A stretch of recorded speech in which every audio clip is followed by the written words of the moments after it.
I think it's a volatile market. Investing is always a good thing. It runs our futures and has controlled our past. But you know, when you're just an average type Joe on the streets, I think it's a risky proposition if you don't know what you're looking at. I mean, the financial crisis is definitely over and the Eurozone crisis is in the end. So people might think that they probably should do some investment right now.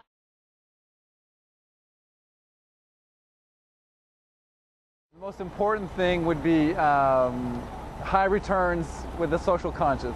I think that my number one consideration would be their financial performance, but I wouldn't invest in anything that I didn't believe in. So if I felt that they were, abusing their people or being a poor steward of our environment, I wouldn't. I'd move on.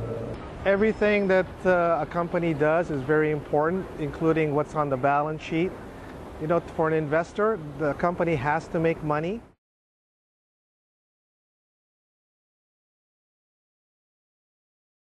I'm just a novice, so I would rely on my brother's a great investor, I rely on him. My son-in-law's a doctor, he has great investments, I rely on him.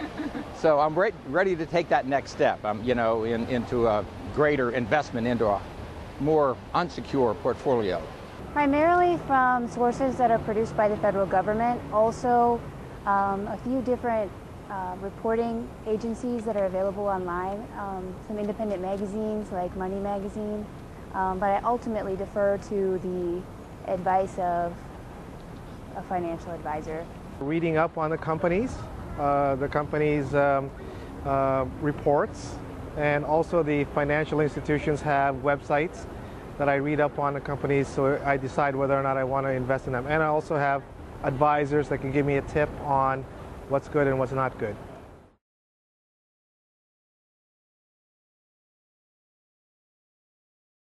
You have to look at the different levels of investors. Some people would consider themselves sophisticated investors, and some people want to get into the game.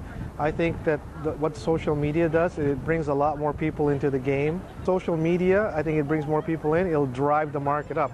I actually like it because if I pick a good stock and more people are piling money on, the price is only going to go up. Today's generation is more thoughtful about their future than when I was coming up. I don't think that the information process was as fluid as it is when we were coming up. You had to go and do the hardcore research in order to know. But I think with the advent of the information age and the internet, that has just made it incredibly easy for even children to do.